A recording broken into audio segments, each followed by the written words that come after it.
think I'll call this video all the things I should have said during my interview with Greg Judy that I completely missed. First of all, thank you so much for coming up to Alberta and sharing your knowledge and experience with us. I always find it so inspiring to go to these events and spend time with like-minded people and learn new things. Like, I wound up talking to a really cool guy by the name of Marcel today that knows a bunch of things about compost, and we've just kind of built our first little compost for our kitchen scraps, and yeah, wound up having some really cool conversations with him. So I just love the network. And then there was another young guy there that he's thinking about getting into sheep, which is really cool. And so yeah, we ended up talking a little bit about how to get started into the livestock business and give him some contacts to help him so he had a good mentorship as far as getting started. And so yeah, it was just, it's always just so inspiring to be with people all day that are of the same mind. And then we went out to this ranch that they do a bunch of really cool things, farm to table. They have a pumpkin patch. They're kind of trying out some rotational grazing stuff, and it's a work in progress. And it was so cool just to see kind of the raw materials of this work in progress. It's not perfect, and yeah, they have maybe made some mistakes in the past or things that they're learning, but they're just learning through it, and their cows look great and they're having fun with it, and they were really positive. And so shout out to the people that let other people come on your farm and see what you're doing, because we learn so much, even though maybe you feel like it's not perfect. It's really cool to learn from you. One of the cool things that I learned today from Greg was about how to utilize grazing with sheep or goats in order to get rid of weeds or whatever. And he suggested just strip grazing long kind of rectangular paddocks, just having them really narrow, and then they kind of automatically just go through and come back and trample it all in. Because I had asked the question about what was the difference between the trampling or the livestock hoof impact of cows versus sheep or goats, because cows are obviously heavier, so it would seem like they would do a better job of that.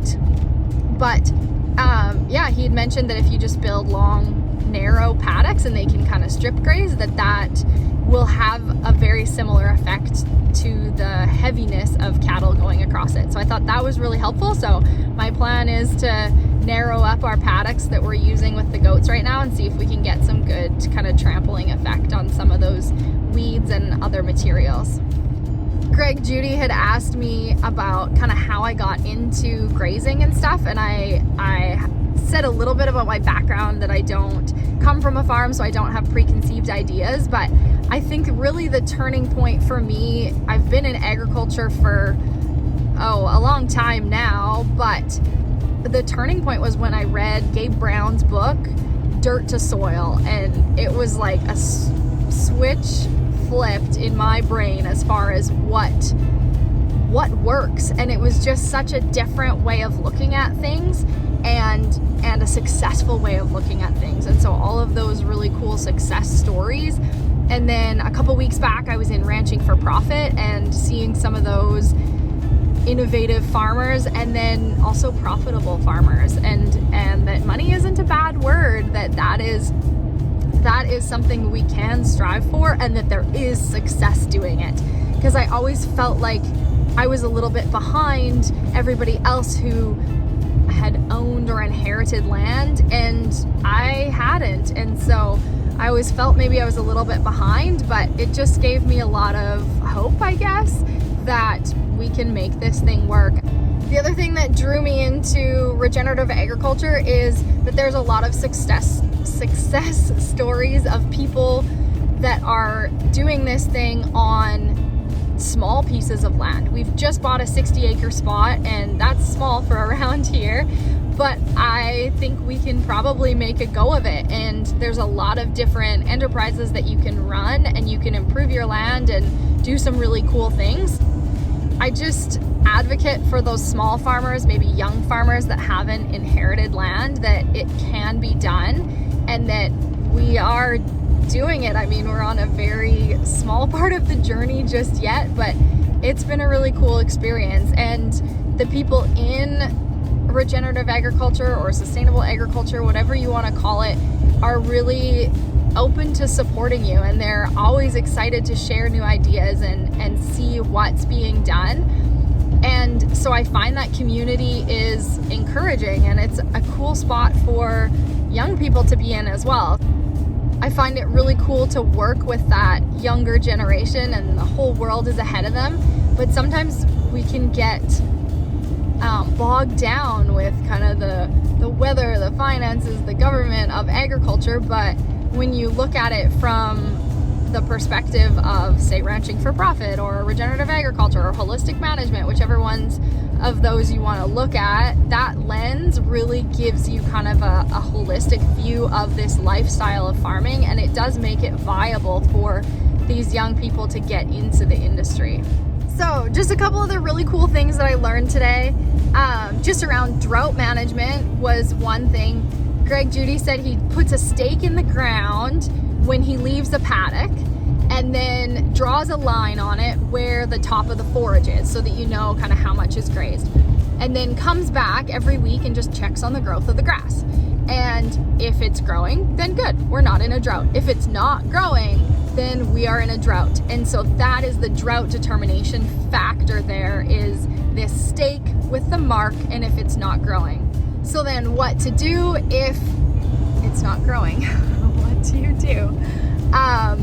You need to destock, most likely. And so kind of taking from Ranching for Profit a couple weeks ago was dividing your herd into 3 categories. So you would have herd A, B, and C. And so the C's are kind of, they're your flex herd. They're the ones that can go if things are a little dry. So any of your steers, or in lambs it would be wethers or anything like that, kind of extra stock that you have that you don't need to maintain your mama cow herd, could go. So that might be your C's, or maybe it's some replacement heifers. That's what I've kind of stuck on the list, is the replacement heifers. Do I need to keep those replacement heifers? You know what? I could sell those, and then I could buy in a couple years to replace that number if I needed to. So that's kind of on the flex herd. And then if she had any trouble calving, or I had to help her at all, she definitely goes into that C herd, so that I could get rid of her earlier than planned, because I would probably cull her anyway, but you could just get rid of her a little bit earlier.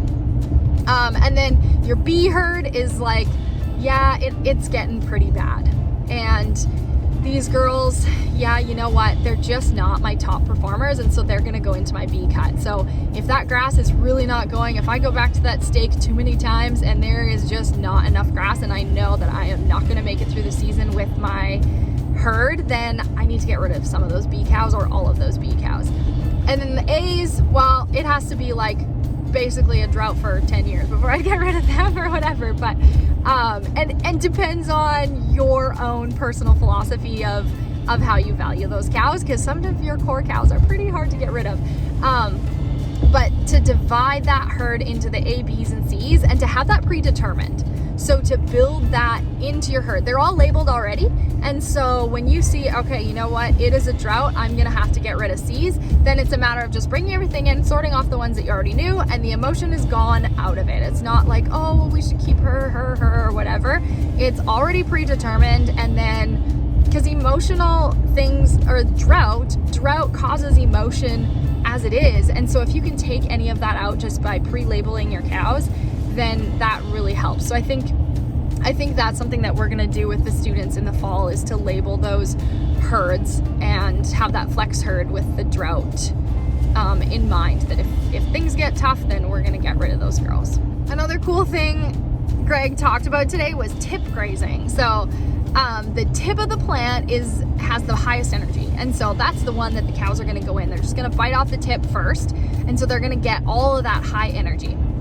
And so where this is useful is for flushing your cows. And so to increase your fertility rates or conception rates, and this is kind of combining some stuff that we talked about at Ranching for Profit a couple weeks ago too, is to flush your cows a couple weeks before breeding. And so combined with this thought from Greg Judy today of tip grazing, so ideally you go in and you just graze the tips off the plants for about 2 weeks before breeding. And so that looks like maybe you were doing 5-day paddocks and now you're down to like 2.5 days or even 2 days, and then you're spending less time overall on those paddocks. So you're just moving through them quicker so that the cows just have to take the tips off those plants and then they get a new paddock.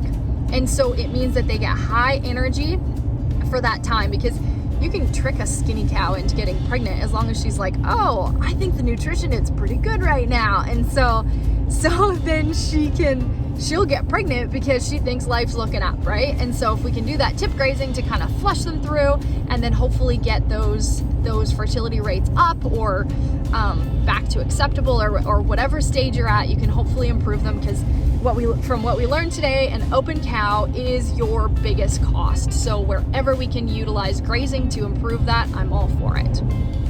The other part of regenerative agriculture that I love is the grass and the lush grass. It feels so good to put livestock into a full stand of grass and know that they are getting the very, very best nutrition possible. And they're happy. Like when you turn them in, they are so happy. They just go to graze. One of my favorite things is looking to see what they eat first. And it's so cool just to see what they select, and it helps me as a grazier to understand them, but it's just such a cool feeling to know that they are getting what they need.